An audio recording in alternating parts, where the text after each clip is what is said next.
Halo semua, kembali lagi di podcast PP Abi, ngobrol santai bareng PP Abi. Wah, kayaknya udah lama ya nggak Lama bercicet banget. ini karena co-hostnya yang sangat sibuk konser atau Tapi gimana? kan akhirnya dapat berlian. Iya. Bintang tamunya. Nah, kayak yang disebutkan Pak Cahyo hari ini, bintang tamunya berlian ya Pak, bukan ini lagi, bukan luar biasa lagi ya. Oke, hari ini bintang tamunya silahkan Bapak perkenalkan diri. Atau nggak perlu diperkenalkan karena sudah Atau sangat sangat gitu ya, terkenal, sangat terkenal mengenalkan gitu kita ya. ya Pak. Atau Pak Cahyo mengenalkan saya barangkali biar Oh iya, lebih tolong Pak. terkenal gitu. Silakan Bapak. Monggo Pak. Oke, halo, salam kenal. Saya Adi, saya praktisi akuntan publik. Boleh ngaku gitu kan? Boleh dong. Saya juga Harus malah. ketua Dewan Review Mutu IAPI. Kemudian saya juga selama ini selalu berkutat dengan SMM1. Sampai orang bilang SMM1 selalu bayangannya Pak Adi gitu. Kira-kira begitu. Iya. Tahu nggak Pak, saya selalu salah menyebut nama Pak Adi, yaitu selalu Idang Rasidi. Terus saya pikir-pikir siapa ya Idang Rasidi ini. Setelah tak cek ternyata musisi jazz ya. Udah Rasidi musisi. Ini Gitu. musisi Dia orang apa Sunda ya? Jadi juga. selalu salah Pak Adi Rasidi bukan Pak Idang Rasidi. Silakan. Oke, langsung aja sih ya Pak ya. Karena pertanyaannya banyak ini dan kayaknya pembahasannya agak berat ya. Harus diajar ya. Mumpung di sini itu Pak Adi kan banyak auditor yang masih pakai istilah SPM ya dan SMM secara bergantian. Kalau dijelaskan secara sederhana saja, perbedaan mendasarnya apa sih Pak? Oke, SMM sama SPM itu sama pada dasarnya ya.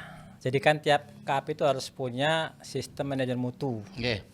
Kayak kita perusahaan Setuju. punya SOP lah kira-kira gitu ya. Nah dulu kita pakai SPM 1 2013 acuannya. Iya. Nah sekarang menjadi SMM 1 2025. Itu saja yang mendasari perbedaannya. Itu baru kulitnya. Mau tahu dalamnya enggak? Dalamnya sekali Tahu Pak. ini dong pasti dong. gini. Jadi yang mendasar dari SPM 1 dan SMM ini adalah pola pendekatannya. Kalau dulu kita SPM 1 kan kita cukup membuat kebijakan, prosedur, formulir, selesai. Iya. Kalau SMM 1, nah, tiap kantor harus merancang satu pendekatan bagaimana ada tujuan mutu yang harus dicapai oleh kantor gitu ya. Kemudian harus mendefinisikan apa risikonya. Risiko itu sesuatu yang membuat tujuan tidak tercapai lah. Nah, ketika tahu risiko, kemudian dia harus merancang, ini responnya apa nih supaya risiko tadi tidak menghambat pencapaian tujuan mutu. Kira-kira itu yang secara garis besarnya. Jadi kelemahan SPM itu sepertinya itu tadi ya nggak berdasarkan berbasis resiko gitu kalau saya Betul, baca ya. ya. Nah ini diharapkan dengan berbasis resiko sejalan mungkin ya dengan sinergis standar audit yang memang berbasis resiko gitu kan Pak? Betul. Karena bisnis KAP kan bisnis risiko Mas sebenarnya. Banget. Kita tanda tangan laporan, Iya. maka saat itu kita berkontrak bahwa risiko itu melekat seumur hidup kita. Makanya perlu dibuat satu standar bagaimana supaya kita ini tanda tangan tapi tidak berisiko gitu. Kira-kira gitu ya. Bisa kira-kira? Nanti pertanyaan akan panjang lebar ya Kalau Pak ya. kalau bisa mungkin dikatakan bisa barangkali nggak bisa banget sih. Tapi minimal ya bisa di manage lah Di-manage, risikonya oke. gitu. Betul. Bahasa bagus di manage Apalagi ya. di kap Kecil. kalangan. Nah, Pak kita ini sekali lagi karena berasal dari kalangan menengah ke bawah menyuarakan mungkin kepentingan menengah ke bawah bawah ya, Pak, ya. sehingga bahasanya memang sepertinya harus bahasa teknis bukan bahasa teoritis Betul. biar mudah dipahami. Kalau Betul Pak sekali. Adi kan levelnya di sini Oh, gitu. bicara teoritis mungkin gampang ya. Kalau kita nangkepnya susah ya. Pak Cahyo merendah banget ini padahal. Enggak beneran. Guru. Ini saya dari kalangan menengah ke bawah ya, tapi dengan bangga berasal dari kalangan menengah ke bawah. Betul. Silakan Bu Yeyen. Oke, ya tadi yang disampaikan ya Pak ya perubahannya ini itu juga perubahan ini apakah karena kelemahan SPM ini karena juga auditnya yang makin kompleks atau gimana Pak? Iya, karena tuntutan dari stakeholders pengguna laporan keuangan itu Iya. kan kita harus pastikan kalau auditor ini ketika menerbitkan laporan ya sudah berdasarkan satu proses yang sudah mendeteksi risiko, merespon sehingga ketika menerbitkan opini ya idealnya ketika opini itu wajar mestinya aman gitu.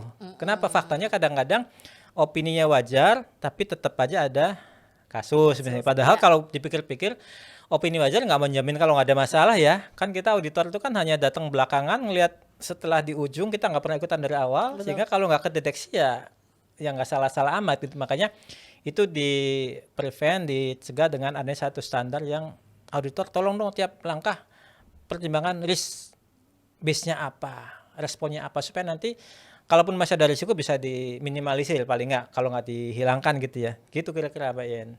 Oh, berarti memang harus dimulai dari awal ya. Tidak ada alasan bahwa tahunnya terakhir-terakhir gitu ya Pak ya. Betul, dan SMM ini kan level kantor ya. Jadi mengatur semua aspek di kantor itu, mulai dari SDM-nya, gimana nyari klien, gimana bikin catatan, gimana ngaudit, gimana laporan, semuanya diatur di SMM tadi gitu. Oke. Coba Bapak Tambah bertanya. pusing enggak kan? Enggak pusing lah. Enggak, maksudnya gini. Tapi saya nggak tahu apakah jangan-jangan pertanyaan saya tiba-tiba yang di ujung gitu ya. Nggak Jadi apa-apa sih. Gimana? Ini sih Pak, maksud saya apakah juga SMM ini akan mengubah pola pikir auditor? Pasti. Mm-mm.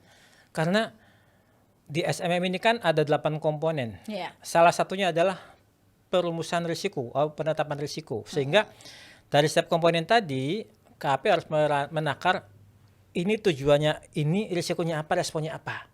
Sehingga mau nggak mau kita harus sedikit merubah apa ya, mindset kita sebagai auditor gitu. Betul. Contohnya, kita ketika mau menerima klien tidak bisa yang penting fee cocok, nggak bisa tuh.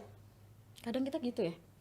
Seharusnya begitu. Maksudnya dalam prakteknya. Dalam Nanti- prakteknya, nanti Pak. kita curhat ke Pak Adi. Pak, benar ya Pak Adi? Pak Adi Rasidi, bahwa terjadi mungkin gap antara Betul. teorinya dengan praktek yang selama ini ya kita Temui. lakukan, kita temui di Iya. sekali lagi Pasti ya, pasti menengah ada ke gap. bawah. Contohnya misalnya kita kalau mau menerima klien harus punya pemahaman terhadap calon klien itu. Tapi kan prakteknya nggak mudah tuh Pak. Betul. Orang Sangat kita tidak ini mudah. kita kan bukan milih klien milih kita. Sehingga itu menjadi risiko yang nggak bisa dihindari oleh akuntan publik. Nah, apakah kemudian kita udah deh saya nggak usah narik klien gitu-gitu? Kan nggak mungkin tuh Pak. Sayang toh. Nah, makanya kemudian dari risiko itu KP harus merancang apa nih responnya supaya perikatannya dapat, tapi risikonya ya bisa dimitigasi lah kira-kira gitu. Nah, disitulah letak pentingnya SMM 1 ini. Jadi bagaimana merancang risikonya apa, responnya apa supaya dapat duit tapi selamat gitu kira-kira gitu Pak bahasanya. Ada yang banyak yang nggak selamat soalnya Pak ya, berdasarkan pengalaman ya. Nah, itulah yang dengerin Kalau katanya itu nggak gitu. terjadi di Pak Adi ya, tapi di lingkungan kita Di ya. lingkungan kita sekali lagi, lingkungan kita ini ya Pak ya. Iya, Gitu. iya. Jadi kalau mungkin saya sekali lagi mewakili teman-teman gitu ya, selalu yang menjadi mudah-mudahan nggak langsung ke ujungnya ya Nggak apa-apa, pertanyaannya. udah, kita santai aja nih. Ini No saya script is natural aja okay, ya, Pak ya, ya. natural. Jadi pada intinya adalah saya yakin banyak yang selalu bertanya dan terutama mengeluh sebenarnya ya. Ini SPM itu sudah bagus-bagus gitu betul. ya. Kita barusan aja mungkin belajar gitu ya. Belum selesai, belum klimaks tiba-tiba muncullah SMM gitu ya Pak ya.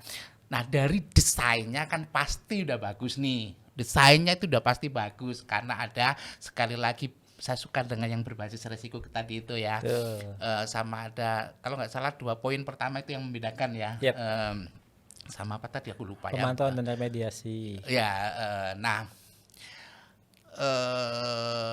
tapi kan udah keluar. Nah ini, aduh kok tambah makin ribet. Nah ini waktu pertama kali kita PPL, Ya. ya itu kan satu ya sudah memang materinya berat. Kita sambil ngantuk, nggak ada yang tanyanya punya seputar, Pak ini emang bisa dipraktekkan nih buat kalangan menengah ke bawah. Karena saya khawatir bahwa oke, secara desain itu terlihat seksi, tapi jangan nanti itu dampaknya itu seperti kalau kita akuntansi manajemen kan dulu tuh Pak ada ilmu pengetahuan tentang ABC costing yang seksi, yang ini jatuh-jatuhnya gagal, ya nggak dipraktekkan juga. Terus sebenarnya masalah desain SPM 1K, masalah SMM 1 ya kan bukan desainnya menurut saya. Yang paling penting kan prakteknya. Betul. Ya. Nah, SPM sudah bagus, jatuh-jatuhnya ya banyak juga yang terkena kasus. Katakanlah atlas yang sudah dirancang sedemikian seksinya, konon katanya Bapak yang kena kasus 9.000 tanda tangan tuh kata PDOPK tuh pakai atlas loh. Nah, Tapi tetap kena juga. tetap kena juga. Jadi sebenarnya maksudnya pertanyaannya adalah apakah dengan SMM ini yakin bahwa tujuannya kan mutunya meningkat. Apakah betul tujuannya itu bisa tercapai secara efektif meningkat? Apakah jangan-jangan kira-kira hanya sebuah kertas yang seksi aja? Menurut Pak Adil. Iya, inilah dilemanya kita profesi ya, Mas Cahyo, Mbak Yayan, dan Iya. teman semua. Kita profesi ini kan aturannya banyak banget. Malah ada orang bilang, kita kalau ngurusin aturan aja, kapan nyari duitnya? Kan gitu. Nyari klien susah, udah klien dapat pun fee-nya nggak seberapa gitu ya. Makanya poinnya adalah, mau nggak mau kita harus pakai SMM 1. Itu mandatory. Nah, gimana caranya supaya memastikan bahwa mutu tercapai tapi kita nggak terjebak? Nah, disinilah pentingnya kita ketika merancang risiko, kita jangan nyontek di toolkit, Pak. Toolkit berat banget, Pak. Iya, Nah, iya, betul. gitu. Makanya kita ciptakanlah risiko yang sesuai kita punya gitu. Sesuai Dengan kondisi bahasa-bahasa KP ya, kita. kalau Iya. kita baca sesuai Jangan kondisi pakai KP. bahasa-bahasa yang tinggi-tinggi kita nggak mudeng gitu. Kenapa Ya. demikian? Supaya kan ketika nanti kita membuat respon itu ada dalam pengendalian kita. Contoh paling gampang inilah, misalnya kita misalnya menyangkut budaya mutu. Kita bisa aja bikin gampang bahasanya, tidak semua personel memahami budaya mutu. Itu kan gampang tuh. Kenapa? Ya mungkin pelatihannya kurang. Responnya gimana? Bikin pelatihan gitu. Itu kan simpel. Simpel Nah, ya. sehingga poinnya adalah ketika merancang risiko dan respon, pastikan itu dalam kendali kita. Supaya nanti kalau kita merancang itu, kita melaksanakan, orang diperiksa, mana buktinya planning pelatihan? Ini ada. Selesai itu. Coba kalau kita bikin risikonya yang muluk-muluk gitu, kemudian kita bikin responnya yang aneh-aneh gitu, nggak bisa melaksanakan. Woi, kita sama dengan Ini apa dibaca oleh Oh, iya. oleh auditor ya. Ini apa maksudnya? pas diperiksa, mana responnya? Ini. Lo kok nggak nyambung? Wah, kok ya nggak ngerti ya. Nah, jadi poinnya ya bikin Oke. risiko yang sesuai dengan kondisi kita. Nggak usah takut kalau bahasa nggak keren, malu, enggak lah Ya, gitu ya. oke, siap. Berarti simpulannya satu, resikonya nggak bisa seragam ya antara Nggak. KAP disesuaikan dengan kondisi KAP serta kalau nggak salah perikatan ya. Maksudnya Perikatannya jenis juga perikatannya. betul. Siap Pak Adi. Oh, iya. Tapi intinya Pak Adi optimis ya bahwa dengan adanya SMM ini bakalan mutu meningkat sehingga kasus-kasus bisa lebih Jadi ditekan ya. ditekan. Saya optimis, tapi tetap perlu sentuhan kita nih. Saya kira Mbak Yayan, Pak Cahyo ini bisa menjadi apa ya, merangkul teman-teman kita gitu dengan cara mungkin dengan cara ini bagaimana.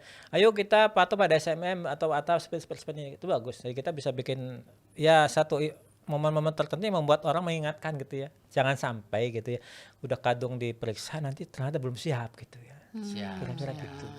Oke. Monggo Bu Siapkah Anda Yayan. diperiksa? Oke. Apalagi ya Pak? Aduh berat Tapi ini. sebenarnya SMM ini itu kan karena emang kewajiban mengadopsi dari Internasional. internasional gitu ya. Ya, Wajib memang betul. ya. Cuman disesuaikan gitu.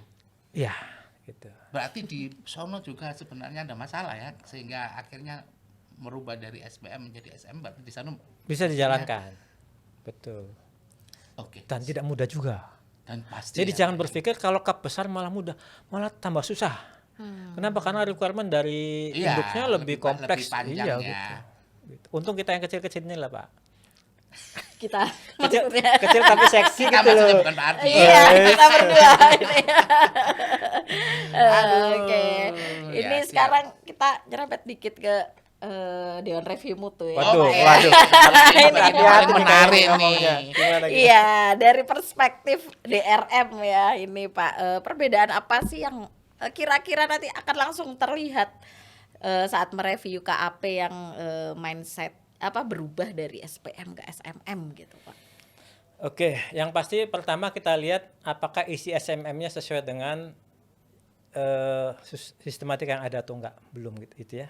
Itu dulu. Kalau itu udah cocok berarti lolos tuh screening pertama ya kan, ada dokumentasi, ada apa soal komponennya. Kemudian yang kedua adalah kita lihat nih tujuan mutu ya. Tujuan mutunya kan harus sama dengan SMM 1 toh minimal ya. Harus ambil itu. Kemudian kita lihat risiko sama lihat respon dan kita lihat apakah bentuk responnya sama dengan yang dirancang gitu. Contoh simpel tadi lah misalnya tidak semua personil memahami budaya mutu. Dia merancangkan responnya dengan training. Gitu ya. Kita lihat ada trainingnya enggak. Gitu. Kemudian setelah itu kan kita tidak bisa mengatakan kalau training dilakukan selesai enggak. Kan harus ada proses lagi nih. Apakah dengan training kemudian orang tuh jadi lebih paham atau tidak? Ada dong proses mungkin evaluasi atau apa. Siap. Kira-kira seperti itu. Nah, sepanjang antara tujuan, risiko, respon itu nyambung, itu aman. Makanya kembali kalau bikin risiko nggak usah muluk-muluk, yang bisa dijangkau ini harus aja. digarisbawahi ya. Nah, itu poin pentingnya gitu sebenarnya. Bahasa novel boleh dong. Cita-cita secara kita ya, Pak, secara yang kita mau bikin buku suka ya. baca novel ya. Itulah pakai bahasa-bahasa yang kita enak aja gitu ya. Nggih, siap Pak Adi. Kalau di Pak Adi di kasus KP-nya Pak Adi bahasanya gimana? Bahasanya bahasa sederhana. Sederhana Dan ya. kebetulan sebenarnya gini, kalau kita sudah punya SPM 1, kita sebenarnya bisa nyontek SPM itu dibawa ke SPM 1 loh sebenarnya. Betul ya. Iya. Jadi satu banyak yang saya lama saya pindahin aja ke situ. Paling saya tambah-tambah sedikit. Iya. Dan saya gunakan bahasa-bahasa ya sederhana aja lah. Saya nggak pakai bahasa yang tidak dapat dipahami oleh kita maupun oleh siapapun. Percuma itu. juga ya Pak ya. Iya, Pak. Nggak efektif jadinya Enggak, ya. Siap. Oke, Ya. aku mau nyinggung dikit kembali yang kayak pelatihan intern ya Pak ya. Untuk teman-teman tuh kayaknya di kap-kap yang kalangan kecil kayak kita nih kan, kayaknya mereka kayak jarang gitu mengadakan PPL intern. Efektifnya harusnya dalam satu periode 1 tahun lah ya Pak. Efektifnya berapa kali sih Pak intern? Setiap KP gitu ya. Ya, Nah, KP internal tuh. Yang saya lakukan di kantor saya, satu komponen itu satu sesi pelatihan. Oh, oke. Satu komponen. Misalnya penetapan risiko. Saya bikin satu sesi itu. Dan itu nggak sekali ketemu, beberapa kali ketemu. Jadi bagaimana memahamkan orang risiko itu apa, gimana proses nyusunnya, gimana cara mengatasinya. Nanti komponen tata kelola bikinlah satu. Gitu. Dan kita kalau bicara pelatihan efektif jangan cuma cerita menurut standar begini enggak lah. Nah di situ yang saya lakukan kita langsung bahas tata kelola tujuannya ini itu maksudnya apa. Oh begini, risikonya apa begini, responnya apa ini, gimana cara kerjanya begini, formulirnya apa begini. Jadi lebih ke praktikal. Jadi kita nggak usah, dan menurut saya kita jangan pakai bahasa standar ya, pakai bahasa yang tadi aja tuh Pak. Iya, Bahasa novel. Bahasa ya? novel aja ya gitu. Yang penting Ini anak-anak kita istilah tahu kami kan ya. gitu. Itu ada workshop. Kita nggak bisa cerita anak-anak gini nggak akan nyambung. Tahu gitu di video Pak pas tuh ngajar sehingga di sharing ke kita sehingga kita adopsi. Oh gini loh cara pelatihannya. Iya. Sebenarnya juga Boleh makanya prinsip kita pun kalau bikin PPL di PPAB kenapa harus offline sih gitu. Kadang tuh ya itu ya Pak ya online itu offline aja belum tentu nyampe kan gitu Pak. Nah PPAB kan bagus ya, kita bisa bikin podcast atau video-video singkat, misalnya ceritalah penetapan risiko apa, begini, Oh, 1-2 iya, menit. sudah. Sudah itu Pak. Oh sudah, Sudah dong, follow keren. IG kita. Keren. Sudah Yang ada gitu itu malah Pak. bagus tuh, nggak usah panjang-panjang kan. Betul gitu. Oke. Moga Pak, ada tambahan nggak? Lanjut masalah SMM apakah sudah Oke, kalau dari Pak Adi nih Pak, indikator apa indikator bahwa sebuah kap tuh belum benar-benar menerapkan SMM ya? Meskipun kayak mereka udah ganti nih Pak dokumennya kayak udah diganti ke SMM dari SPM ke SMM. Indikator awalnya yang paling gampang adalah saya akan tanya dulu, Bapak risikonya ini, iya risiko ini. Kenapa Pak jadi risiko? Kalau dia bisa menjawab berarti udah oke. Tapi kalau nggak tahu saya nyontek aja. Nah, gitu. Itu satu. kayaknya jawaban itu yang sering Ya, akan kita dapatkan ya. Kan toolkitnya bunyi begitu misalnya Iya, itu iya, satu. betul. Kemudian kita tanya Pak respon ini kira-kira pelaksanaan gimana gitu. Berarti titiknya sebenarnya di penentuan kriteria penilaian ya Pak? Yes, risiko itu apa? Oke. Baru kita prakteknya. Misalnya Pak prakteknya gini mana? Kita bisa lihat. Oke. Ini training gitu. Apa yang wis training apa? Udah gitu. Enggak dong Pak gitu. Berarti kita di situlah salah satu ukurannya. Dan itu hanya satu tujuan dari satu komponen. Kan komponen kan ada 8. 8. Satu komponen tujuannya ada berapa tuh? Banyak loh. Banyak ya. Nggak bisa betul. dibayangkan gitu kan. Gitu. Kira-kira persiapan yang selama ini Bapak lihat sudah siap nggak secara umum? Terutama kalangan, aduh sorry saya harus mengklasifikasi, nggak enak sebenarnya mengklasifikasikan ini Big Four, ini, tapi faktanya dalam prakteknya kan tidak bisa dihindari itu. Jadi mohon maaf kalau ada yang tersinggung kalau terklasifikasi sebagai menengah ke bawah. Ya kalau secara jujur gini, ini pendapat pribadi saya belum tentu benar gitu. Ya siap. Sebagian besar KP belum siap. Belum siap kan ya Pak Betul. ya? Apa rentang waktu persiapannya memang apa itu namanya, singkat. efektifnya memang terlalu singkat? Bisa jadi, kan kita tahu toolkit itu baru terbit September. Makanya itu. Harus berlaku Desember. 3 bulan. Tadi itu kan masa-masa orang sibuk tuh.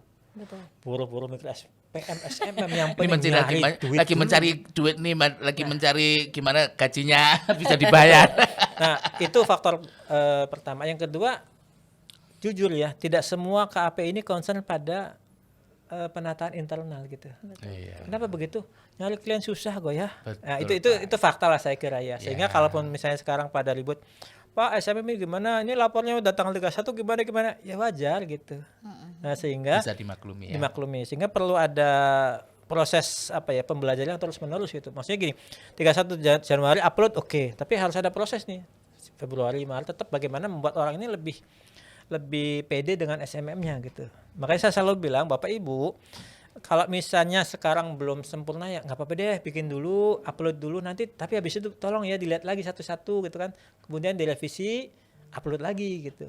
Karena kita nggak mungkin dalam waktu 3 bulan membuat sesuatu yang sempurna gitu. Sementara pemahaman kita kan sama-sama, kita kan meraba-raba juga ya. Iya. Siapa di antara kita yang paham tentang SMM 1? Mungkin 1-2 orang kali ya. Gitu loh Mas Cahyo, Mbak Yaya. Enggak. Tapi saya pikir ya, ini kayaknya nanti desainnya itu saling nyontek-menyontek deh Pak. Kayak SPM dulu ya Pak ya. Kalau menurut prediksi, tapi mudah-mudahan tidak ya. Tadi kan diharapkan disesuaikan dengan kondisinya KAP, dengan perikatan dan sebagainya. Cuman kita nggak kebiasaan untuk membuat sesuatu yang berbeda, apalagi dan sebagainya. Menurut saya sih bakalan ini sih Pasti saling orang akan menyontek. nyontek. Malah ngambil toolkit diambil aja Iya. apa ya bahasa plek apa sih? Plek ketiplek ya, Pak, Plek ketiplek, nah, itu bahasa gitu. Tanpa mengerti ya. Mengerti. Betul, padahal nggak paham, justru itu berbahaya Pak. Iya. Maksudnya berbahaya. Kita menuliskan sesuatu itu kan SMM itu kayak kontrak manajemen kita. Betul. Iya, betul. Kita akan begini. Kalau kita nggak paham gimana kita melaksanakannya gitu. Ntar kalau diperiksa, wah merah semua tuh, kan bahaya ya kan gitu. Tapi nggak dihindari pasti akan banyak nyontek. Makanya poinnya adalah, oke lah sekarang yang penting jadi dulu, tapi jangan lupa dievaluasi ya gitu. Dan nggak harus nunggu 1 tahun gitu, mungkin bulan depan atau bulan kapan gitu ya. Gitu Tapi sih. Pak, oke, ini di luar maksudnya mungkin agak out of box, tapi masih berkaitan. Kita misalnya mau ngomongin pemeriksaan, tapi mungkin nanti menuju ke pemeriksaan DRM dan P2PK ya. Katakanlah, itu kan ada temuan merah banyak banget gitu ya. Misalnya nih ada temuan SMM banyak banget, tapi itu apakah bagian yang paling urgent di simpulan dari hasil pemeriksaan secara keseluruhan, misalnya P2PK atau DRM? Oke, ketika kita meriksa satu kap, kan 2 hal ya, desainnya dulu SMM-nya sama prakteknya. Masing-masing ada bobotnya tuh. Ketika misalnya SMM, kita lihat dari desain dulu, ada bobot. Kemudian desain itu ya termasuk merancang risiko sama respon gitu ya. Pelaksanaannya juga ada bobot gitu ya. Nah ketika kemudian kita meriksa ke perikatan, ada bobot juga tuh bagaimana KKP-nya, bagaimana prosesnya seperti itu. Nah kalau misalnya apakah misalnya temuan SMM-nya banyak, udah langsung misalnya raport merah gitu ya. Belum tentu juga sih Pak, karena raport itu kan kombinasi antara SMM sama pelaksanaan. Tapi dapat ditarik satu benang merah. Kalau SMM-nya nggak bagus, kemungkinan besar, gitu ya. Kemungkinan besar KKP-nya juga nggak bagus gitu. Harusnya begitu ya. Kemungkinan. Kecuali mereka acak gitu ya. Belum Maksudnya nggak tentu nyambung juga. gitu ya. Kadang-kadang orang SMM-nya nggak bagus, tapi KKP-nya bagus juga ada, gitu ya. Sehingga kita akan melihat dari situ. Makanya kenapa Sekali lagi saya bilang, kita bikin risiko nggak usah neko-neko deh gitu. Daripada kita bunuh diri gitu loh. Itu digarisbawahi ya Nggih, teman-teman gitu. ya. Ya gampang aja, yang penting mencapai tujuan. Tapi ya jangan kemudian satu tujuan satu risiko, janganlah. Ya satu tujuan 2-3 risiko Ya lah enggak biar satu pan- lembar juga ya. Nah itu dia, biar pantas gitu loh. Kita ada mikirnya. Masa saking sederhananya satu halaman doang kan ya nggak Ya mungkin enggak juga. lah. Nah, biasanya dari resiko itu tuh Pak, biasanya sebenarnya resiko ini tuh nggak terlalu besar, cuma dampaknya besar yang biasanya sering diabaikan sama teman-teman gitu apa sih Pak? Jadi gini, tujuan kita memeriksa ini kan melihat apakah ada perikatan yang substandar atau tidak. Heeh. Nah, yang paling menentukan itu bagaimana melaksanakan prosedur auditnya, mulai dari Oh, tahap oke. pre-engagement, tahapannya lengkap tidak, dokumentasi lengkap tidak, Jatuh terus jatuhnya KKP. di situ ya Pak Iya. ya. Jadi kalau KKP kita cuma list schedule, itu pasti substandar dong. List schedule apa sih? Cuma milihin angka gitu. Iya, betul. Jangan list gitu doang ya. Yang penting ada prosedurnya gitu kan. Gimana Dan ceritanya ada KKP cuma dokumentasinya list gitu. Kalau SMM misalnya SMM-nya kurang, masih sepanjang KKP-nya bagus, mungkin masih tertolong lah ya, Pak tertolong lah ya. kira-kira ya gitu. Meskipun nggak bilang juga, yaudah SMM-nya jelek aja, ya enggak juga. SMM harus Apalagi bagus. yang sering dibilang saya melakukan Pak, tapi nggak dibicarakan, nggak dinarasikan Nah, sama aja itu ya Pak. dia. Saya udah ngaudit, mana KKP-nya? Di kepala. Wah, susah Nah, di luar bacanya kan kepala gitu. ngapain ditulis, buang waktu gitu ya. Iya gitu. Oke, siap, Oke. siap. Nah, itu tadi juga Pak ya. SMM lah, SMM aja belum paham tuh Pak, teman-teman. Tapi ini IAPI udah mulai gencar mau memasarkan aplikasinya tuh Pak. Yang kemarin kita pelatihan di P2PK.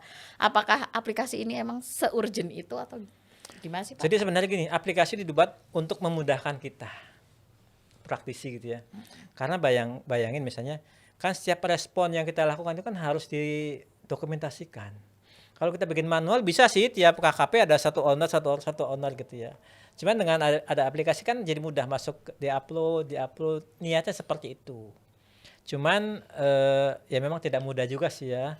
Bikin manual belum selesai kok harus bikin itu, aplikasi Pak. lagi Kita- gitu ya. Pemahamannya aja kita belum dapat gitu loh Pak. Betul. Jadi niatnya sih baiknya begitu. Kita mensupport teman-teman yang tidak punya aplikasi. Nah, kalau misalnya bagi kantor yang punya aplikasi sendiri, ya monggo. Pakai kayak Big Four tuh punya sendiri tuh. Dan lebih kompleks daripada yang kemarin. Kemarin itu kan cuma nempel-nempelin dokumen itu sesuatu yang simpel banget. Artinya tidak ada kewajiban untuk mengadopsi kayak Atlas ya. Maksudnya itu kan dalam tanda kutip hanya media bisa apa saja. Betul. Jadi masih di situ ya, enggak Betul. wajib gitu ya. Yang penting adalah kita punya resiko, kita punya respon dilaksanakan dan didokumentasikan. Didokumentasikan. Kata kuncinya begitu. Yang harus digarisbawahi ya. Kalau manual ya repot Teman-teman banget tapi ya. itu Pak. Iya. Gitu. Kalau pakai aplikasi misalnya Mas Ayu bikin sendiri, bikin aja wong pintar kan di sini kan. Ya. Bikin sendiri bisa gitu. Siap. Yang penting kan kita tanya, mana responnya ini, mana dokumennya ini. Selesai bisa nunjukin gitu kan. Oke. Gitu. Ayo Pak. Lanjut Silakan. dong. Biasanya Bapak banyak ngomong ini. Ini biasa apa kan Kan nervous berat. ketemu Pak Ya, Adi. Betul satu. Yang kedua SMM memang adalah materi yang berat ya. Sekali lagi kemarin pas waktu PPL tuh Pak ya Kita nggak mengantuk ya. ngantuk, gak banyak pertanyaan. Sebenarnya kan orang nggak banyak pertanyaan kan nggak paham sebenarnya. Betul, betul. Iya. Kalau orang banyak pertanyaan justru paham menurut saya.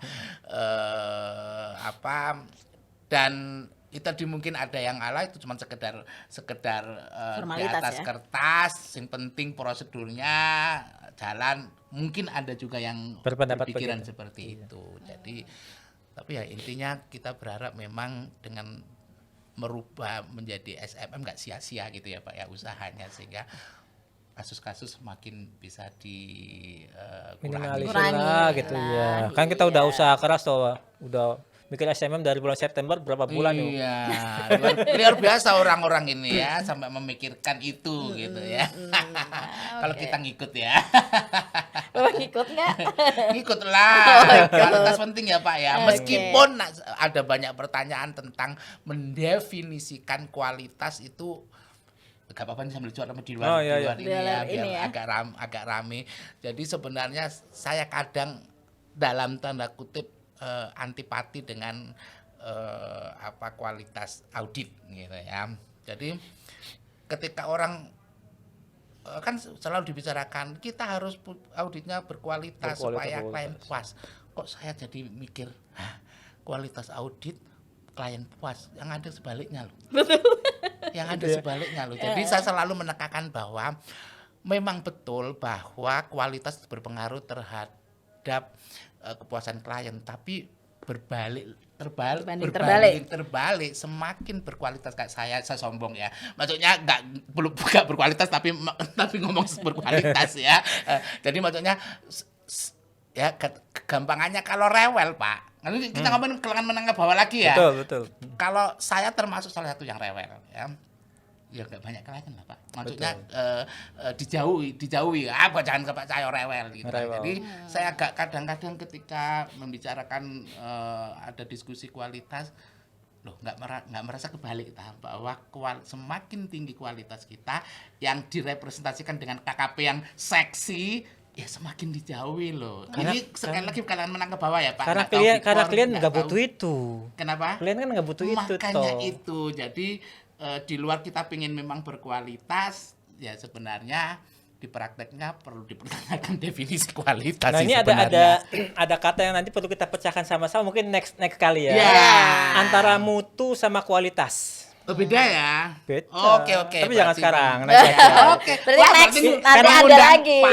Karena itu dua kata yang nggak bisa dipisahkan dalam kita ngasih jasa gitu. Kita harus mencapai tujuan mutu, tapi kita juga berkualitas. Kualitas itu apa, mutu itu apa? Oke, berarti gitu. berarti penting untuk membedakan mutu dan kualitas ya. Supaya nanti ketika kita ini saya spill dikit ya. Merespon maunya klien, kita tetap bisa menjaga mutu gitu ya. Dan kualitas. Tapi versi yang dapat diterima oleh klien tapi kita selamat gitu. Nah, itu dikit lah, nanti gampang kita explore lagi. Ini menarik nih ya berarti ya. Saya sih biasa bahasanya secara umum kualitas ya. Kualitas saya anggap mutu, tapi nanti ternyata kita beda. cari di KBBI beda nih kualitas dan mutu apa ya. Coba tanya deh ke kamus besar. Baru ya. nih, Pak. Betul, Terima kasih loh ya. Lanjut. Ayo oke nih.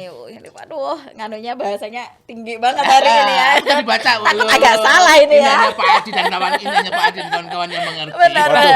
Nah, sebenarnya apakah SMM ini justru memberi ruang fleksibilitas atau justru malah ini Pak menuntut standar yang lebih tinggi dari sekali lagi menengah ke bawah ya gitu. Kalau saya melihatnya fleksibilitas. Tapi kembali ke kita.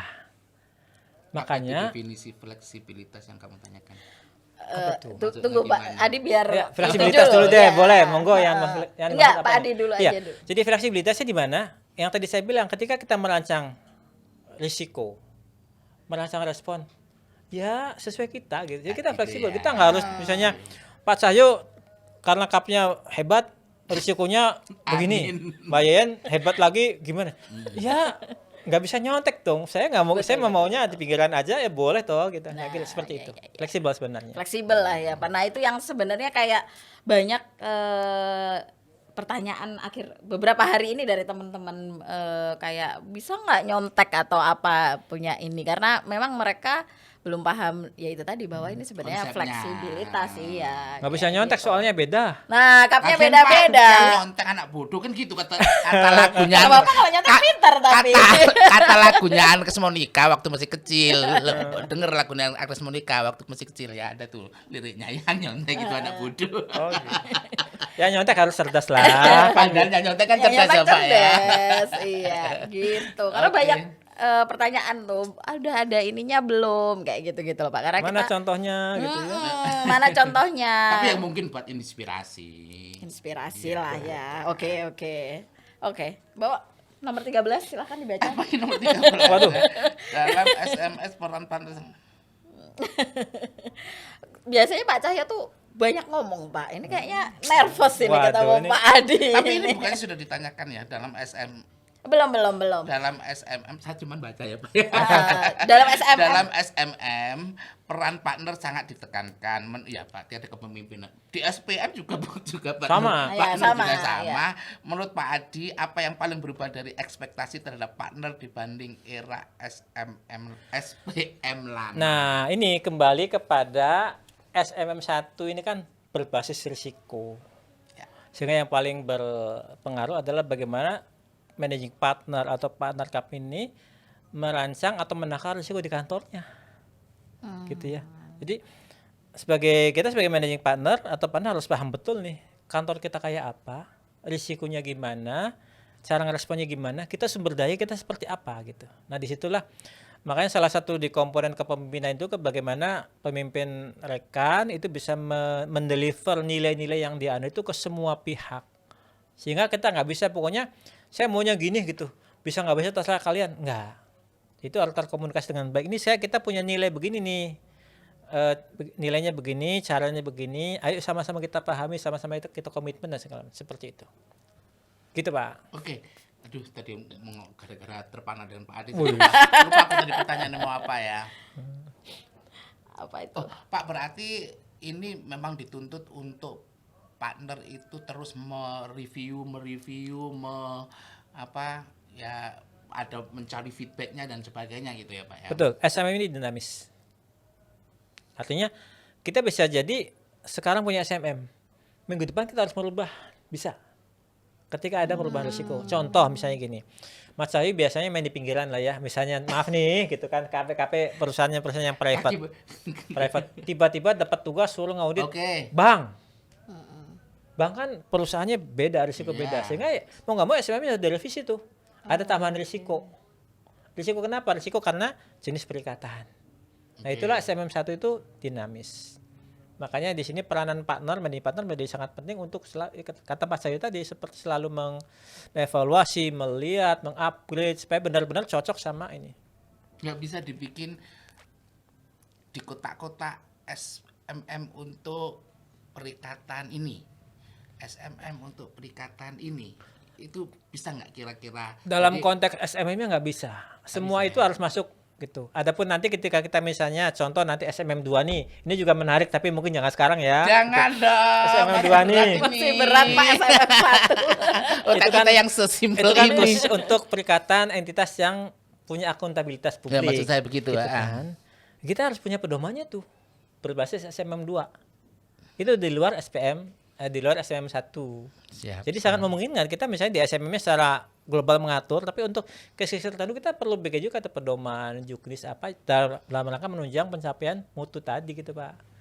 Ini SMM 2 nanti bisa jadi next diskusi juga nih, seru juga. Kapan itu diterapkannya SMM 2? Sekarang berlaku sebenarnya. Kalau kita punya klien perikatan yang emiten contohnya. Yang tadi ya kita bicarakan ya. Oke. Gitu. Oke, SMM sudah selesai. Kan masih ada materi DRM. Waduh, kalau itu kayaknya Kalau DRM kan Pak Cahyo nih. Wah, iya nih. Ini ya kan. Kalau SM pokoknya intinya kalau buat saya adalah jangan sampai SMM itu cuma sekedar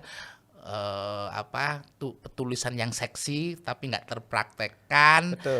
Orang melaksanakan prosedur audit itu nggak dihubungkan sama SMM, nah percuma jadinya gitu sih. Kalau harapan saya seperti itu sih.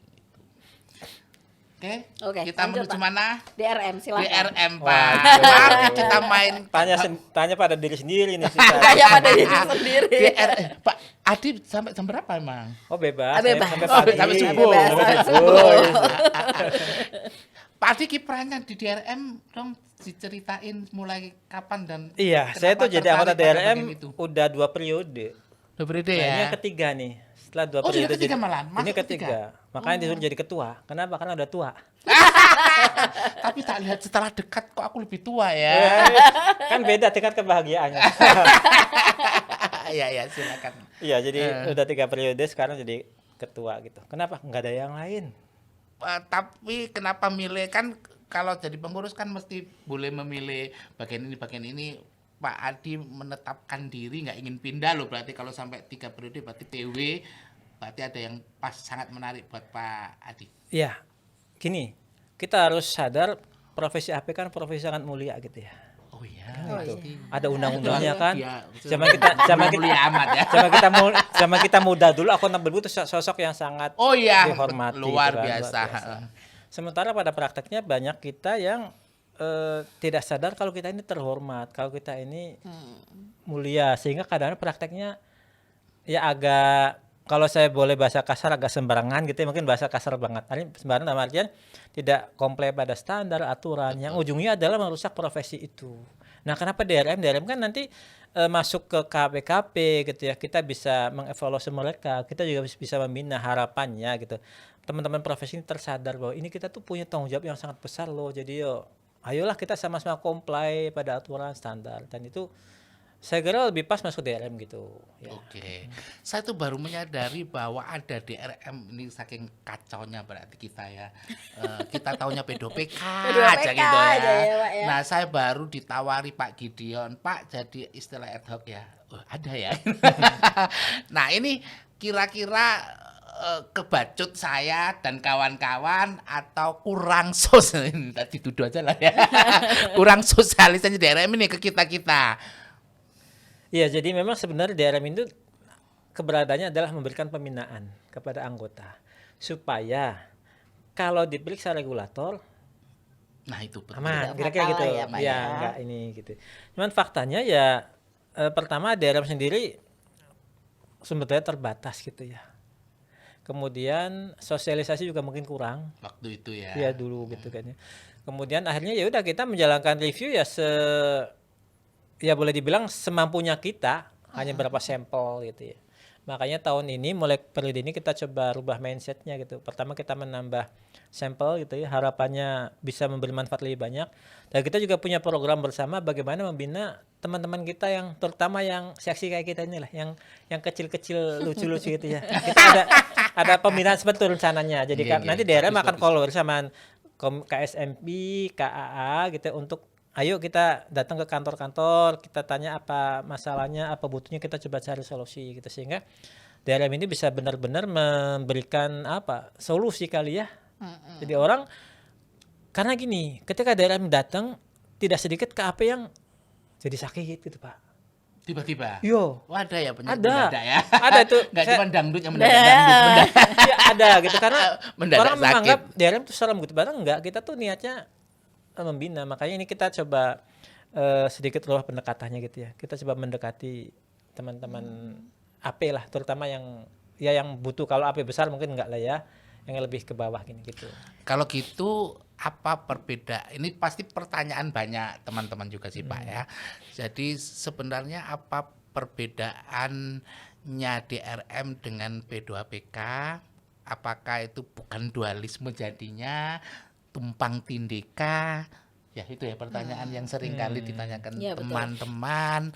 Terus kalau kita lihat kalau DRM pembinaan, nah P2PK singkatan juga pembinaan deh Pak. Betul nggak? Iya. Silakan Pak Adi. Ya, jadi kalau kok jadi nyebut merek, kalau regulator kan mereka menjalankan aturannya. Nggih. Kalau melakukan fungsi pembinaan, pengawasan dan apa ya? Mbak, Kasih saya sanksi gitu kan, kira-kira begitu. Jadi kalau melihat apakah KAP atau AP ini komplain nggak dengan aturan, kalau nggak komplain jelas tuh sanksinya apa, itu di sana. Tapi saya nggak berani ngomong terlalu jauh ya karena kan itu di luar ini Oke. ya. Di Tapi luar. kalau DRM lebih Jangan jauh-jauh Pak, lagian jauh dekat sama kok. Angkot jauh dekat sama kan ya. Bayarnya angkot masih ada ya. ada dong Pak. masih Kalau di ada. Surabaya masih dikit-dikit lah. Nah kalau DRM kan sebenarnya diciptakan untuk membantu teman-teman gitu supaya Ini yang DRM yang dikedepankan fungsi pembinaannya. Maka DRM tuh nggak berwenang ngasih sanksi sebenarnya. Oh memang Enggak, begitu ya. enggak. Paling kalau ada apa yang hasil reviewnya itu katakan apa ya? Mungkin bahasa kasar kebangetan gitu kali ya. Kita paling Iya, ini Pak, ngusulin kebangetan. mungkin ya mohon maaf bahasanya terlalu kasar. Paling kita ngusulin Padahal aku ke yang kebangetan ya. komite disiplin. Ini lo ada AP gini Oh, ada komite disiplin Itu ya, yang kita Pak, ya? lempar ke sana. Itu tugas dia tuh yang nanti manggil-manggil apa. Oh, oke. Tapi sebenarnya sebagai orang tua asosiasi ini membina anak-anaknya lah gitu, bagaimana kita komplek aturan segala macam gitu. Seperti itu tujuan mulianya ya. Oke, Tujuan mulia. saya tertarik justru dengan kapan hari itu Pak yang kita diskusikan. Gak apa-apa menyebut nama Pak Mario kali ya waktu itu. Ada Pak Mario kan ya? Oh ada ya, Nah, Bang Rio. yang dan sebenarnya pikiran saya pun selintas itu ya sebenarnya. Tadi kan DRM tidak memberikan sanksi nih. Jadi kita orang Indonesia kayaknya jadinya kurang berdampak gitu. Hmm. Nah, kalau Pak Mario itu mengistilahkan bahwa kita ini di RM itu dianggap orang tua yang harusnya lebih keras, maksudnya lebih keras gitu Ke ya anaknya. terhadap anak-anaknya supaya orang di luar sana tidak punya kesempatan untuk Mengajar anak mengajar. tadi ya, gitu, Pak. Tertarik sih dengan kata-kata itu. Nah, kalau dengan sistemnya DRM selama ini, apakah yang dipermasalahkan oleh Pak Mario itu jadi relevan? Iya, ibaratnya kita punya anak kita nakal banget. Tapi senakal-nakal anak kita, kalau ada orang lain ngapain anak kita pasti bela kan. Ya. Jelek anak saya gitu ya. Nah, kalaupun di dalam kita kaplokin itu apa ya? Gaplokin. Kalau di dalam kita marahin, kita apa itu urusan internal kita. Yeah. Jadi idealnya begitu memang. Asosiasi itu melindungi anggotanya semaksimal mungkin yang bisa. Jangan sampai ada orang lain nyentuh anak kita gitu. Kita boleh mukul anak kita mungkin, tapi orang lain nyolek pun kalau bisa jangan gitu. Dibela gitu ya Pak. Dibela. Habis itu di belakang kamu sih paling kan gitu ya. Nah, itu sebenarnya yang semangat kita akan seperti itu. Memang akan difokuskan ke sana ya Pak ya. Betul. Jadi kita bagaimana membantu teman-teman kita gitu ya, supaya ketika kan kita tidak mungkiri banyak juga kalau kita kena kasus yang dilaporkan ya Pak, kita coba memberikan advokasi pelindungi gitu ya, sehingga ketika ada apa-apa kita ikut maju gitu. Kita tidak membiarkan anggota kita sendirian. Itu yang sekarang jadi concern pengurus sekarang memang gitu. Siap Pak. Berarti harapanmu. Jadi kapan hari kamu pernah harapan gimana? Katanya ya gimana bisa nggak kita direview dulu sebelum diperiksa oleh P2PK bahasa kasarannya gitu. Nah, itu juga yang sedang dibahasnya antara DRM, KSMI, KA. Jadi bagaimana kita bisa bikin program kepada anggota-anggota kita terutama di daerah ini, melihat kesiapan mereka gitu supaya nanti kalau diperiksa itu ya selamat lah kira-kira gitu ya. Itu salah program itu nanti masih dibahas. Insya Allah sih akan berjalan sih gitu. Sip. Apa yang kamu tulis di situ? Udah sih, ini udah ditanyakan semua sama Pak Cahyo. Coba sih ada satu ini tadi yang ini. Apa yang ingin diubah dan diperkuat oleh DRM tuh Pak, supaya kayaknya sebenarnya kan apa ya? Persepsi teman-teman selama ini DRM tuh masih di bawahnya regulator gitu loh Pak. Iya, meriksa juga gitu ya. Atau pertanyaan terjadi tumpang tindih nggak sih Pak? Enggak. Sinergis malahan mestinya ya. Jadi sedikit saya spill, ketika kita mau merancang sampel pasti kita koordinasi. Jadi DRM daftar ini kita mau ngambil sampel ini, kita lapor ke P2PK. P2PK nanti kami ada ini yang tumpang tindih nanti coret salah satu gitu. Biasanya DRM ngalah. Jadi kalau misalnya udah kena sampel P2PK, kita cari sampel yang lain gitu ya. Di periode yang sama nggak boleh gitu nggak ya. Boleh, tapi gitu masih mungkin di periode yang lain. Ya. Kan kasihan kalau diperiksa dua-duanya Pak, gitu kan. Ya, nanti kan ini surat keterangan dokter banyak nanti Pak. Itu dia. Nah, makanya sekarang ini yang coba kita bagaimana kita meyakinkan ke teman-teman AP bahwa DRM ini adalah kita ini satu keluarga gitu. Kita akan banyakin sosialisasi tadi gitu ya. Jadi makanya mulai monitoring tindak lanjut kita mulai hidupkan. Yang udah periksa tolong dong mana action plan-mu, kita bantu, kita apa gitu ya, kita fasilitasi gitu. Nah, harapannya kemudian orang jadi nyadar, oh iya DRM itu ternyata kawan kita loh gitu. Nah, itu yang PR-nya begitu. Bagaimana membuat orang ini yakin bahwa DRM adalah berada di pihak kita sebagai profesi gitu. Kayaknya nggak cuma DRM aja sih ya Pak, harusnya seluruh jajaran pengurus YAPI lah ya mungkin untuk supaya teman-teman juga tidak sungkan, maksudnya harus curhat masalahnya lah gitu kan ya. Jadi selama gini, Pak, ini kan maksudnya, konsepnya kan anggota tuh mengekspektasikan kalau ada masalah harus ngadu kemana nih, nggak mungkin ke pengurus juga kan gitu loh Pak. Mungkin juga kurang merangkul ke bawah. Tidak, belum ada DRM yang selucu ini mungkin ya kan. Ada yang sebagus Pak. Nah, Pak, belum tahu yang sebagus Pak saya Adi pengen kan gitu. tahu dari pandangan Pak Adi selama menjadi DRM, katakanlah itu mewakili carut marutnya kertas kerja kita itu sebenarnya separah apakah, kalau bisa kalangan menengah bawah ya Pak ya, sekali lagi kita menyuarakan kalangan menengah bawah.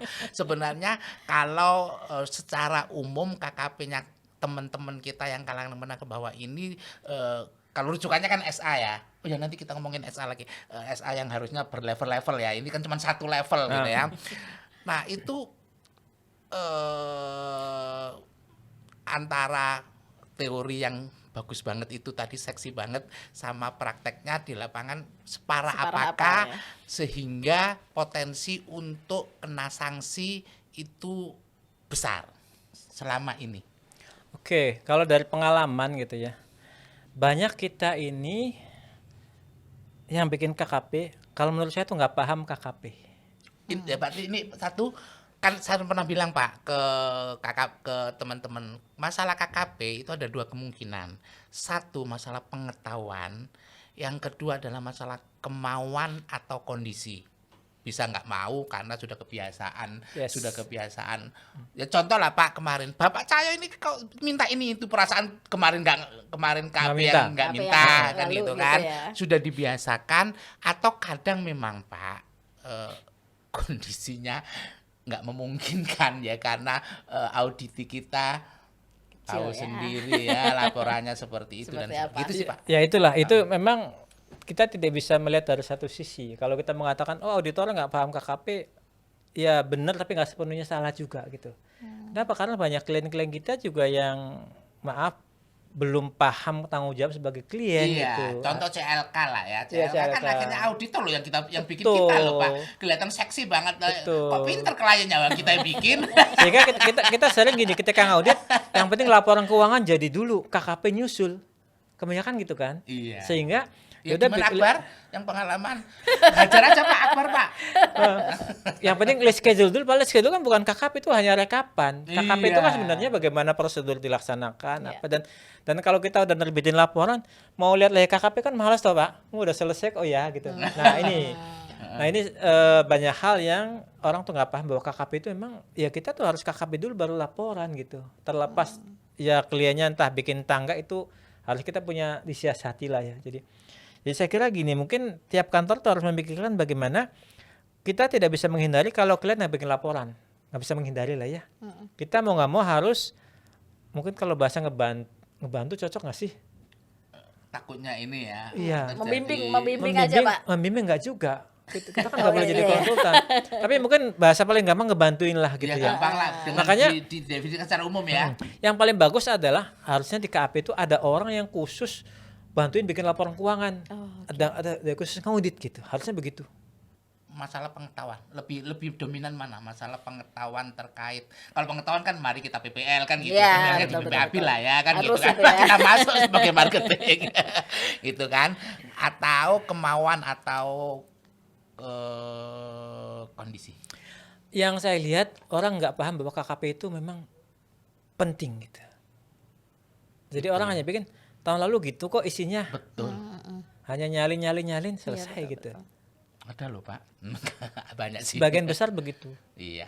Jadi KKP kan bukan sekedar kotak-kotak apa kan setiap angka ada makna di Iya. belakangnya, kira-kira kan Bukan gitu. sekedar tikmat juga ya. Enggak, Tikma kalau cuma nanam Tikmat padi, udah lama kan, centang-centang, udah lama ditinggalkan ya, selesai. itu kan Iyalah. zaman dulu kita waktu kuliah ya. Gitu. Ya, jadi seperti banyak yang tidak paham bahwa penting KKP. Tapi di sisi lain, ya tadi, yang penting ada KKP-nya, meskipun minimalis. Kenapa?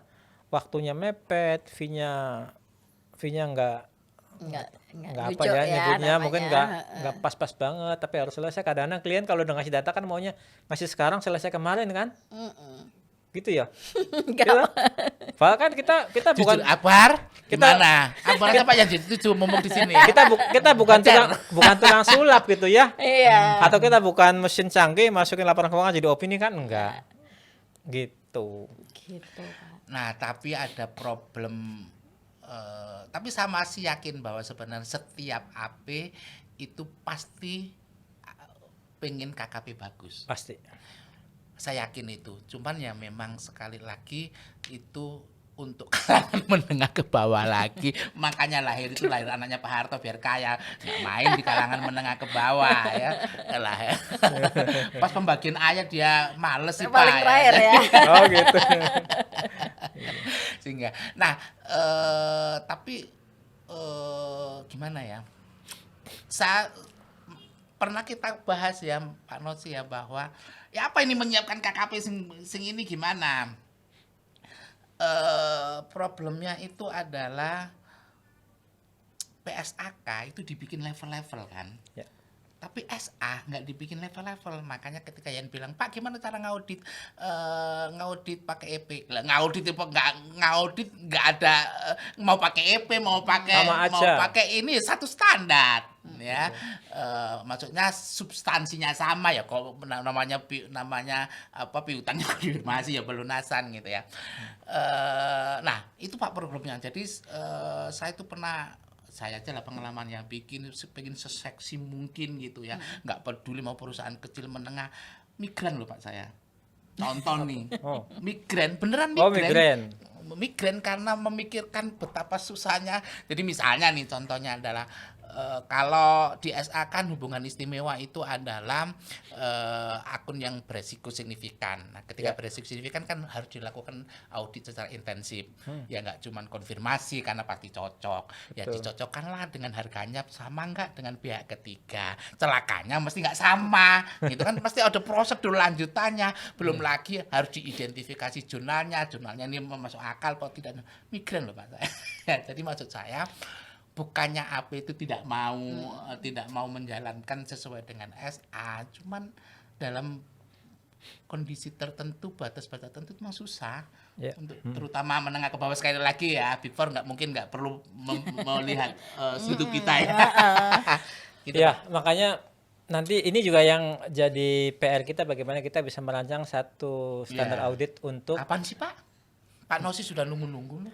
Nah itu dia. Gimana? Kalau kapannya cuma 3 halaman gitu katanya. Itu Pak Cahyo tuh SA dari sekian halaman cuma jadi 5 slide tapi orang paham. Ya itu yang sedang jadi pembahasan, mudah-mudahan jadi. Tapi paling nggak gini, mungkin teman-teman AP minimal bikin checklist deh di kantornya. Checklist. Misalnya kalau kita bikin KKP piutang tuh minimal harus ada apa? Misalnya ada list schedule, supporting schedule tentang konfirmasi, supporting schedule tentang pengujian CKPN, bikinlah begitu. Itu akan sangat menolong.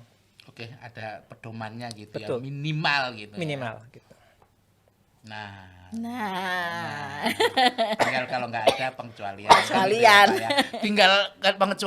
Tinggal pindah ke AP aja. Itu biasanya saya tuh udah beberapa kali opininya tidak memberikan pendapat, belum dirilis udah pulang Pak. Gimana nih ceritanya? Baik Pak Cahyo ya. Udah bayar kok nggak ngasih opini. Kenapa? Udah bayar mahal kok. Nggak ngasih opini. Belum dibayar. Oh belum. Jadi maksudnya adalah kita kan bisa draft nih. Nah tahun lalu opininya clean saja. Ini gimana clean? Sudahlah pendapatannya. Aku nggak selalu mau sama dengan SPT sih. Ya. SPT dilaporkan 2,1 miliar, tapi dia menyajikan 42 miliar. Sebenarnya aku nggak ada masalah karena menurut saya SPT juga pasti bohong ya. Gitu kan ya. Siapa yang mau ikhlas bayar pajak kan ya? harus dijelaskan prosedur gimana cara meyakini dari 21,42 maksudnya nggak ada bukti sama sekali, nggak tahu apa yang terjadi di KAP sebelumnya clean, saya tidak memberikan pendapat, draft lari. Nah gitu gimana Pak? Maksudnya itu perlindungan kepada AP-AP yang sudah bekerja pastinya ya, tinggal draft aja tapi kemudian ditinggalkan mencari KAP lain yang celakanya ada. Lah ini gimana? Nah, minta uang muka dulu Pak, 50%. Kemarin dikasih uang muka enggak ya? Oh iya. Itu yang salahnya ya. Ya, jadi nah ini iya, betul ya. Ini penting, ini fakta dan ini ada agak sedikit teori. Jadi gini. Ini agak serius nih, nggak apa-apa ya? Nggak apa-apa, silakan. Dari tadi serius Pak, SNM. Minta uang muka 50%, itu Okay. kan agak bercandanya. Tapi seriusnya adalah gini, ketika kita mau menerima perikatan, kita bilang ke klien kita, Pak, kami itu nggak janjikan opini loh gitu ya. Itu penting. Kemudian sini dong minta dulu laporan keuangan apa-apanya. Nah kita lakukan analisis awal dulu, sehingga ketika kita melihat ada sesuatu yang sangat signifikan, kita bisa katakan, Pak kalau gini caranya, saya nanti begini loh. Kalau Bapak maunya opini klien, Bapak harus begini-begini. Analisis awal Iya, berarti ya, Pak? Bapak setuju nggak? Setuju, jalan nggak? Gitu. Oke. Daripada kita sakit hati, udah Kita terlanjur jangan- sayang gitu loh. jangan langsung. Iya. artinya Kok bahasanya ya? artinya perikatan, mumpung ada perikatan nggak langsung tanda tangan ya Pak ya. Iya. Meskipun faktanya Yayan gitu deh Pak. Aku menyalahkan Jajan aja ya Pak, padahal itu sebenarnya aku ya. Kan nyari klien susah. Nyari gitu klien ya. susah, HP baru lagi. Ya kan? Aduh, 25 juta oke gitu ya. Masih lumayan, ada yang 12 juta ya? Kayaknya kalau di Surabaya nggak ada lah Puskesmas ya. kali Pak. Oh iya ya, Maksudnya yang ya kan puskesmas kan segitu kan Iya, memang. iya, iya. nggak tahu saya nggak punya klien itu kok. Pak Adik banyak klien apa? Saya banyak kan, karena saya penakut saya banyak perusahaan asing, Iya, luar Weh. biasa. 80% asing. Tinggal nanti kita curi ilmunya Mas Akbar gimana cara dapat perusahaan asing. Yang pasti harus dibarengi dengan kompetensi ya Pak ya. Kompetensi, Jangan Mas. sampai perusahaan asing di ini kompetensi kita gini-gini aja gitu Pasti ya Pak dong. ya. Oke. Gitu. Oke, dari netizen ada yang mau ditanyakan Silakan mungkin. Mas Nosi, Pak Nosi, Pak Nosi, Pak Akbar deh, Mas Akbar. Mas Akbar. Ayo ini mumpung ini jarang-jarang Pak Adi Heeh kita loh. bisa Nyasar ke sini gitu ya. Dibegal bawa sini. Aduh. Ayo Pak Nosi, kayaknya. Oh iya, Oke, silakan oke. Pak. Waduh, yang nanya pakar nih. Kan menjelaskan tentang KAP itu punya selain audit dia juga punya side job menyusunkan laporan keuangan. Hmm. Nah, tadi Membantu. Ya. Tolong ya, jangan dipelitir. Membantu. Pertanyaan saya, gimana kita agar independensi dengan model bisnis seperti begitu? Mana yang boleh dan mana yang tidak boleh? Wah, kelihatan nggak baca kode etik ini, Pak. Gak apa-apa, gak apa-apa. Kan kalau Nggak, auditor aku juga nggak belajar kode etik kok ya. auditor kan nggak boleh bantuin klien bikin laporan keuangan Pak, nggak boleh, gitu ya. Tapi kan boleh ngomong nggak sih? Boleh. Pak, di sini tujuannya ngomong. Kalau ada bahasa kalbu nanti aja. Nanti saya diprotes. Tapi kan faktanya kita kan mau nggak mau gitu harus apa ya? Mungkin bahasa gampang ngebantuin klien bikin laporan keuangan gitu ya. Nah caranya macam-macam. Kalau saya biasanya saya kasih contoh format nih, klien ini ada format laporan keuangan, silakan kamu isi, gitu ya. Itu jadi laporan mereka dan pastikan mereka tanda tangan tuh. Tapi kan ketika kita ngaudit kan pasti laporan audit kan ada opini, ada laporan keuangan audited kan. Nah, kalau saya yang bikin laporan keuangan audited dari laporan klien itu bukan tim audit, tapi saya ada orang tuh, orang luaran lah gitu ya, yang dia Paham. ya Paham maksudnya. gitu, dia ngebantuin klien bikin laporan keuangan. Yang pasti bukan tim audit Pak Nosi. Bukan orang kita gitu. Jadi kita ada ya itu hubungannya dengan inilah dia ngebantuin klien karena kita biar tetap independen gitu kan. Dan tapi yang paling penting adalah klien bikin dulu laporan keuangannya. Harus Nanti karena yang kalau nggak ada reformat- itu apa yang mau diaudit ya Pak ya. Nah, itu dia. Yang reforma itu adalah tim tadi itu bukan audit, bukan tim audit gitu. Jadi kita ngebantuin ya, lebih kepada ya ada orang bantuin klien lah gitu. Merekomendasikan lah ya, Pak. Ya jadi klien udah bikin laporan keuangan kan formatnya kan bisa beda ya. Mm-mm. Nah, orang ini yang bantuin gitu. Oke. Mas Akbar, ayo dong. Mau tanya nggak? Pertanyaan paling krusial, misalnya Pak kapan saya jadi AP nggak apa-apa nah, tinggal nyolek Pak Adi aja. Emang mau jadi Emang kau pikir Pak Adi murahan? Yakin masih mau jadi AP? Emang mau jadi AP ya gitu Lah kan. ya, Pertanyaannya. yakin masih mau jadi Setelah AP. carut marut dan sebagainya, sebagainya gitu ini ya. ya. Sudah berusaha sudah bikin rupa ono masalah. Tapi banyak AP kaya raya loh. Contohnya Kata ya siapa, ini Pak? nih. Oh, ini maksudnya. Padahal kelas menengah ke bawah loh ya. Gitu. Gimana Big Boss coba bayangkan ya. Mas Adi, Mas Adi. Mas Adi. Mas Akbar ada yang mau Mas ditanya satu yang apa saja nggak harus SMM, nggak harus DRM, keresahanmu sebagai Calon AP. calon melulu kapan ini jadi AP beneran? Ini berdua ya. Berdua tuh Pak. Kalau ini modal tampang memang Pak ya. Nggak usah diluluskan Pak ya. Nggak jadi AP juga udah punya AP kok, tenang aja kan. Oh, iya, iya. Ngapain juga susah-susah kan. Sebenarnya gini, Ini apapun pengajar juga ya Pak ya? pengajar ya itu Bapak itu. Pak kenapa dilulusin sih? Jadi saingan kan. Jadi ya dong. saingan. Wih, sinergi dong. Setiap Bapak meluluskan saya langsung deg-degan. Ya, ada saingan lagi baru. Kan kalau kita bicara kualitas lulusan kan tidak ada sekedar pengajar, lebih ke orangnya juga ya gitu. Nah, pasti. Jadi workshop pun meskipun ada yang bilang workshop gampang, enggak. Ada yang 6 kali nggak lulus. Ya. Bukan Yayan kan? Enak Nggak tahu aja juga. Pak. Oh. Artinya Berapa, apa? 7? Sebenarnya semua jalur yang diciptakan ini untuk membuat orang berkualitas itu, bagaimana pemahaman konsep, bagaimana nulis, bagaimana ngomong gitu ya. Dan faktanya banyak yang waktu ngomong bisa ketika jawab soal Ya. nggak bisa Panjang ya, Pak. gitu. Ya Menurut mau ngomong kita SK nggak ya, Pak. luluskan kan gitu. Jadi kalau dibilang tidak berkualitas menurut saya nggak juga, tetap kita kualitas juga kok. Individu juga ya Pak. Ya, Yes. pada Dan kami akhirnya. sebagai pengajar pun bukan udah yang penting lulus, enggak. Kita juga menjaga kode etik juga sih ya. Ya. LO-nya jelas ada gitu. standar-standar yang Oke, betul, minimal Pak. harus dipenuhi. Jadi intinya workshop cuma Gitu. output lah ya Pak ya. Ya, silakan. Saya terkadang itu iri dengan apa-apa yang sudah lama. Ya. Kadang kan kita sebagai yang sebelum jadi atau yang baru jadi kan sangat update nih, berarti kan sangat update banget nih. Sedangkan yang lama-lama itu kadang nggak ngikutin, cuman ya udah tanda tangan. Maksudnya update ilmunya gitu ya. Update ilmu, oke. Kadang saya iri, kok enak ya dia bisa kayak gitu. Saya untuk menjadi ke sana kok kayaknya temboknya tinggi banget ya. Tapi kan yang tadi nggak update zaman dulu ya update terus dong. Maksudnya sudah melalui proses itu juga sebenarnya. Bukan Pak Cahyo, dia cuma pingin yang sudah jadi apa ujian lagi si PA. Siapa tau nggak lulus. Aku belum tentu lulus juga dong ini ya. Bukan ke sana. Jadi kan, karena terkadang ya kita kan mengerjakan laporan klien dari KAP yang lain ya. Kadang loh, kok kayak gini ya kayak gitu loh. Kadang ada Karena- hal yang, Karena ilmunya nggak update tadi itu.